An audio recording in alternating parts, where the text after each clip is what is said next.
आता आपल्याला या पाठामध्ये आधुनिक आवर्त सारणीतील आवर्त आणि इलेक्ट्रॉन स्वरूपण अभ्यासायचे किंवा आवर्तने आणि इलेक्ट्रॉन स्वरूपण, पिरियड्स अँड इलेक्ट्रॉनिक कॉन्फिगरेशन। आता या आधुनिक आवर्त सारणीमध्ये तुम्हाला आधुनिक आवर्त सारणीमध्ये आवर्तांची संख्या सांगितलेली आहे। किती आहेत आवर्त? आवर्तांची संख्या आवर्त किती आहेत? 1 पासून बघा 7, 1 2 3 4 5 6 7 आडव्या ओळींना आवर्त म्हणतात। 7 आवर्त आहेत। तुम्हाला काही प्रश्न विचारलेले आहेत इथं? तुम्हाला हा चार्ट दाखवतोय, दिसतोय हा चार्ट? पहा, या चार्ट मध्ये आवर्त दाखवलेली आहेत। हायड्रोजन, हेलियम पहिल्या आवर्तामध्ये 2च मूलद्रव्य आहेत, दिसते समोर। दुसऱ्या आवर्तामध्ये lithium, beryllium, boron, carbon, nitrogen, oxygen, chlorine, neon. तिसऱ्या आवर्तामध्ये sodium, magnesium, aluminium, silicon, phosphorus, sulphur, chlorine, argon. चौथ्या आवर्तामध्ये पोटॅशियम, कॅल्शियम। पाचव्या आवर्तामध्ये स्ट्रॉन्शियम दिलेला आहे 1। सहाव्या आवर्तामध्ये बेरियम दिलेला आहे। सातव्या आवर्तामध्ये रेडियम दिलेला आहे। आणि ही या ठिकाणी दाखवलेला हा तक्ता पहा। शिवाय तुम्हाला काही प्रश्न विचारलेले आहेत, त्या प्रश्नांची उत्तरे लिहा। आधुनिक आवर्त सारणी पाहिल्यानंतर तुम्हाला असं दिसेल की lithium, beryllium, boron, carbon, nitrogen, oxygen, chlorine आणि निऑन ही मूलद्रव्य कोणत्या आवर्तनामध्ये आहेत किंवा आवर्तामध्ये आहेत? नंबर 2च्या, बघा 2च्या आडव्या ओळीमध्ये आहेत का? वर तिथं तो तक्ता पहा, दुसऱ्या आवर्तामध्ये आहेत। त्यानंतर तिसऱ्या आवर्तामध्ये असणारे कोणते आहेत? त्यानंतर तिसऱ्या आवर्तामध्ये पहा, तिसऱ्या आवर्तामध्ये sodium, magnesium, aluminium, silicon, phosphorus, sulphur, chlorine आणि आर्गॉन ही मूलद्रव्ये आहेत का तिसऱ्या आवर्तामध्ये, तिसऱ्या ओळीमध्ये? याच्यात तर दिसत आहेत।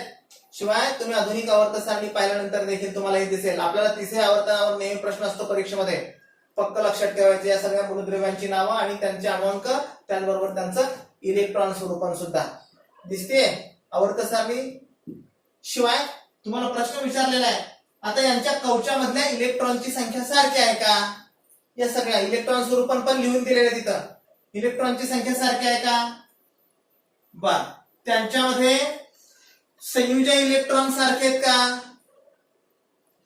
संयुजा इलेक्ट्रॉन सारखे नाहीत, हे तुमच्या लक्षात येईल।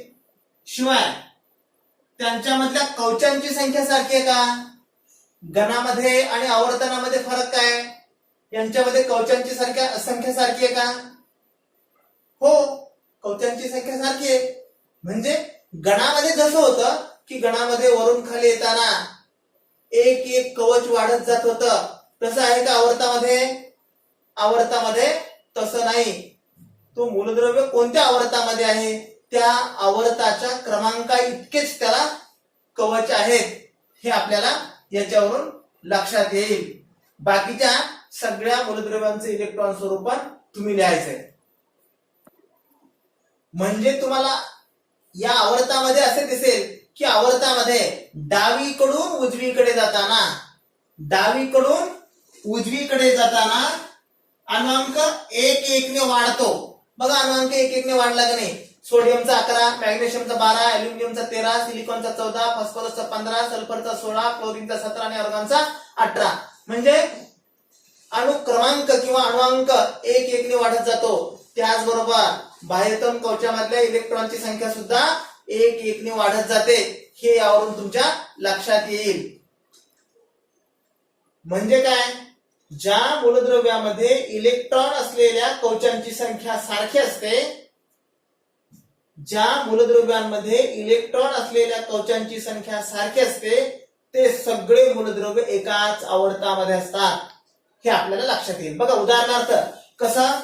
उदाहरणार्थ आपण तिसऱ्या आवर्ताचा जर विचार केला, सोडियम, मॅग्नेशियम, अल्युमिनियम, सिलिकॉन हे मूलद्रव्य आहेत। आता याचा अणुअंक 11, मॅग्नेशियमचा 12, अल्युमिनियमचा 13, सिलिकॉनचा 14, फॉस्फरसचा 15 हे यांचे अणुअंक आहेत. आता इलेक्ट्रॉन स्वरूपात जर लिहित गेलो तर सोडियमचं 2, 8, 1, मॅग्नेशियमचं 2, 8, 2, अल्युमिनियमचं 2, 8, 3, फॉस्फरसचं 2, 8 आणि 4 आणि इथं 2, 8 आणि 5.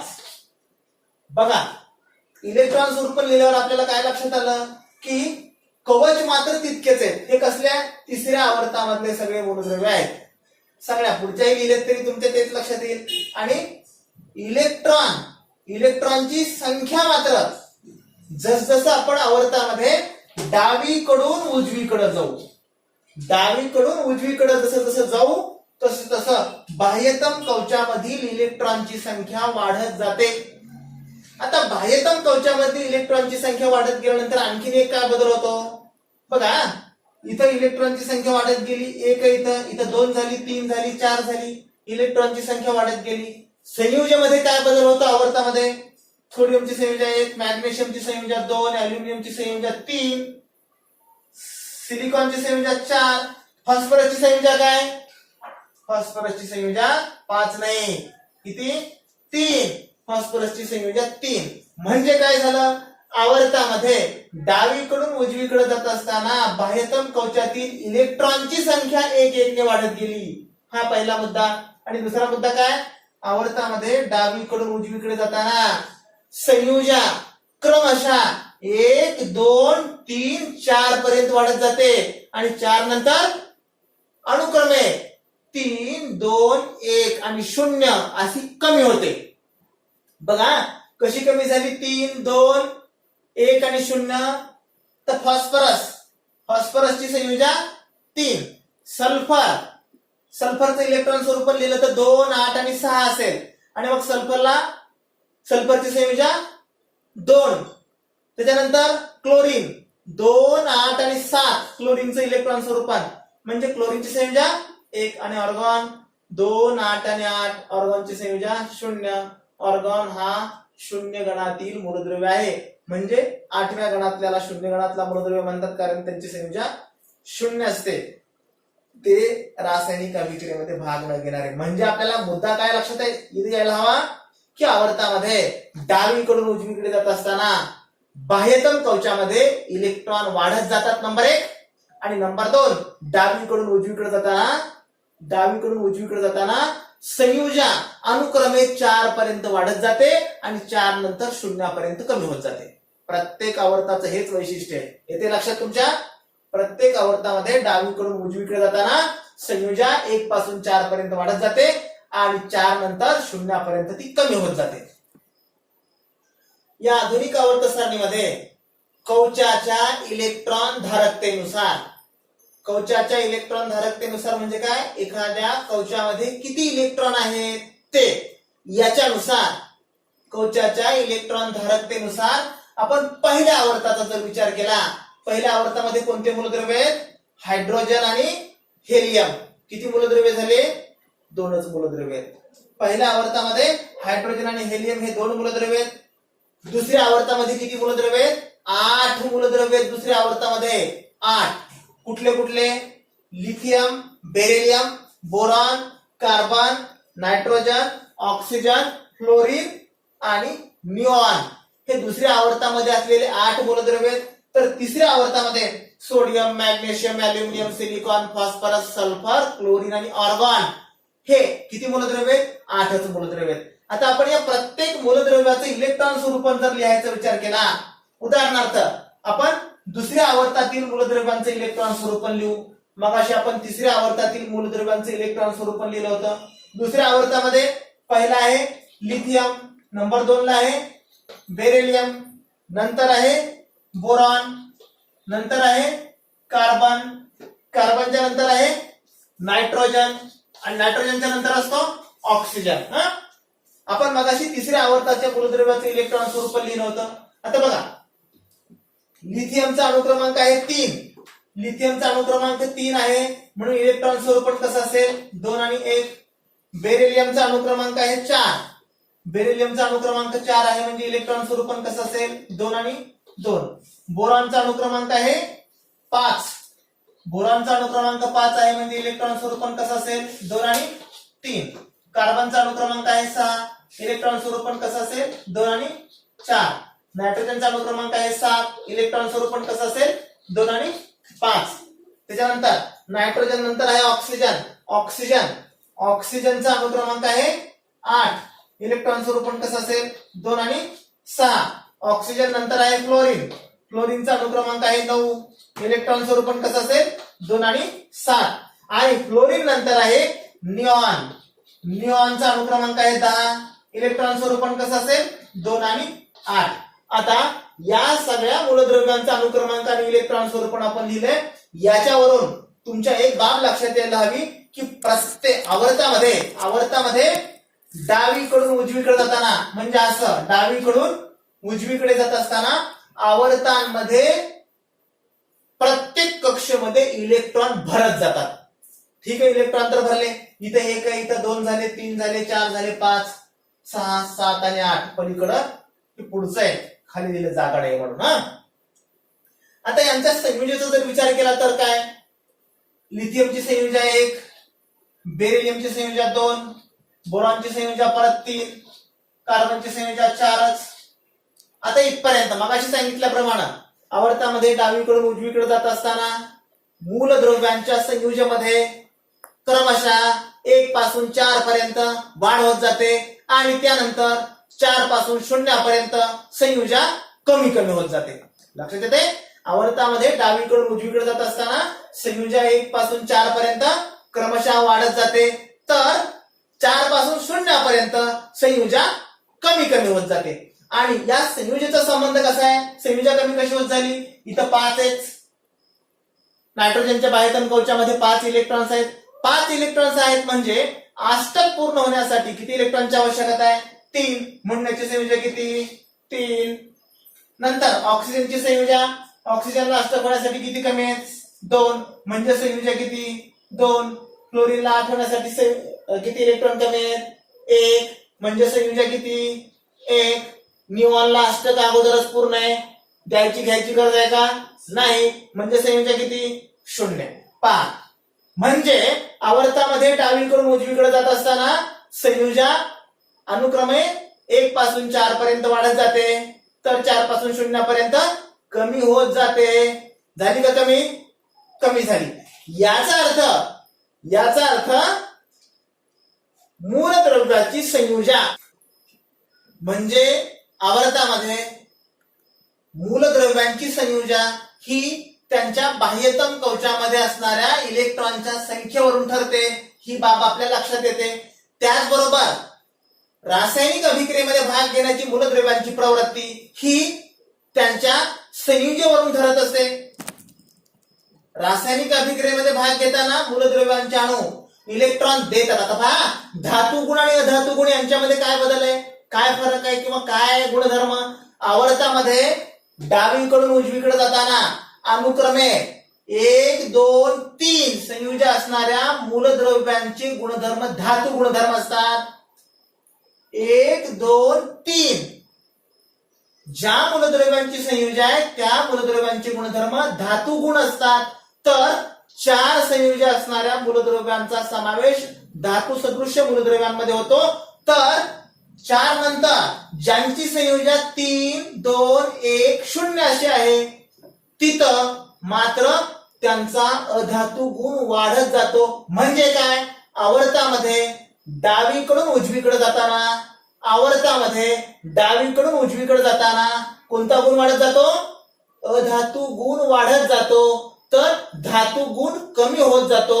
अधातू गुण कसा वाढत जातो पहा, हा धातू आहे, स्पॉन्टेनियस रिएक्शन मध्ये पार्टिसिपेट होतो. 1 आहे संयोजा, धातू गुण याचा सर्वाधिक आहे. इथं धातू गुण म्हणजे 2 इलेक्ट्रॉन बाह्यतम कवचामध्ये 2 संयोजा आहे म्हणजे धातू गुण कमी झाला. इथं 3 आहेत, परत धातू गुण कमी झाला. 4 आहेत, धातू सदृश्य झाला. 3 आहेत, अधातूच झाला. पुन्हा 2 आहेत, अजून अधातू गुण वाढला. 1 आहे अधातू आणि नंतर निष्क्रिय.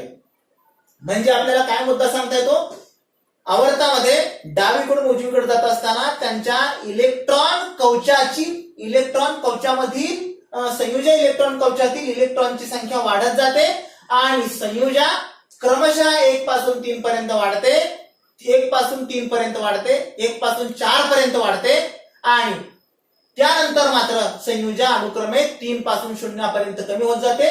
म्हणजे आवर्तांमध्ये डावीकडून उजवीकडे जाताना, लक्षात ठेवायचं अंडरलाईन करून, म्हणजे आवर्तामध्ये डावीकडून उजवीकडे जाताना अधातू गुण वाढत जातो, अधातू गुण वाढत जातो आणि या गुणधर्मामुळे त्या मूलद्रव्यांचे अणु रासायनिक अभिक्रियेमध्ये भाग कसे घेतात ही त्यांची प्रवृत्ती ठरत असते. म्हणजे हे सगळे रासायनिक अभिक्रियेमध्ये, आता रासायनिक अभिक्रियेमध्ये भाग घेण्याची प्रवृत्ती त्यांच्या संयुजा इलेक्ट्रॉन कवचातील इलेक्ट्रॉनच्या संख्येवर म्हणजे संयुजेवर अवलंबून असते. यावरून आवर्तामध्ये रासायनिक अभिक्रियाशीलता देखील मूलद्रव्यांची आपल्या लक्षात येते. हा मुद्दा तुम्हाला लक्षात ठेवायचा आहे. म्हणजे या दोन्ही बाबींची माहिती या आधुनिक आवर्त सारणीत जर आपण विचारात घेतली, कोणत्या दोन बाबी? आवर्तामध्ये डावीकडून उजवीकडे जात असताना इलेक्ट्रॉनची संख्या वाढत जाते आणि धातुगुण कमी होत जातो. तुम्हाला प्रश्न विचारतील, धातुगुण कमी होत जातो का वाढत जातो? धातुगुण कमी होत जातो तर अधातुगुण वाढत जातो. आणि या दोन्ही बाबींचा जर विचार केला तर आपल्याला या आवर्त सारणीत मूलद्रव्याचं स्थान नेमकं कुठं आहे हे पण लक्षात येतं. आता नेमकं कुठं आहे हे कसं लक्षात येईल? समजा तुम्हाला एक मूलद्रव्य दिला आणि एखादा मूलद्रव्य दिला, त्याचं इलेक्ट्रॉन स्वरूपण लिहून दिलं, X हा मूलद्रव्य आहे असं सांगितलं, X हा मूलद्रव्य आहे आणि त्याचं इलेक्ट्रॉन स्वरूपण कसं आहे? 2, 8, 18 आणि 1 आहे. हा कोणत्या आवर्तामधला मूलद्रव्य आहे ओळखा. कसं ओळखणार कोणत्या आवर्तामध्ये आहे म्हणून? काहीच नाही. कसं ओळखायचं? एखाद्या मूलद्रव्याचं इलेक्ट्रॉन स्वरूपण लिहिलं असता त्याच्या कवचांची संख्या मोजायची, 1, 2, 3, 4. किती कवचे त्याला? 4. म्हणजे हा कोणत्या कवचात म्हणजे कोणत्या आवर्तामध्ये असला पाहिजे? डोळे झाकून सांगायचं तो 4 क्रमांकाच्या आवर्तामध्ये.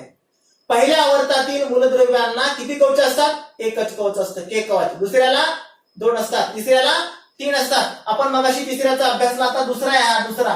आणि मग याचा 1, 2, 3, 4 म्हणजे जितके इलेक्ट्रॉनचे कवच आहेत तेवढा त्याचा आवर्तन क्रमांक असतो. हे आपल्याला यावरून लक्षात यायला हवं. लक्षात आला हा मुद्दा? सगळ्या या 1, 2, 3 या आवर्तामधल्या मूलद्रव्यांचे इलेक्ट्रॉन स्वरूपण लिहा आणि इलेक्ट्रॉन स्वरूपण लिहिलं असता त्यांचा अधातुगुण अधातुगुण कसा वाढत जातो आणि धातुगुण कसा कमी होत जातो. डावीकडून उजवीकडे जात असताना इलेक्ट्रॉनची संख्या कवचामधील बाह्यतम कवचामधील इलेक्ट्रॉनची संख्या कशी वाढत जाते आणि त्यांची संयुजा 1 पासून 1, 2, 3, 4 अनुक्रमे वाढत गेली, 4 पासून 3, 2, 1, 0 कशी कमी होत गेली हे व्यवस्थित निरीक्षण करून काळजीपूर्वक पहा. या ठिकाणी हा मुद्दा संपतो.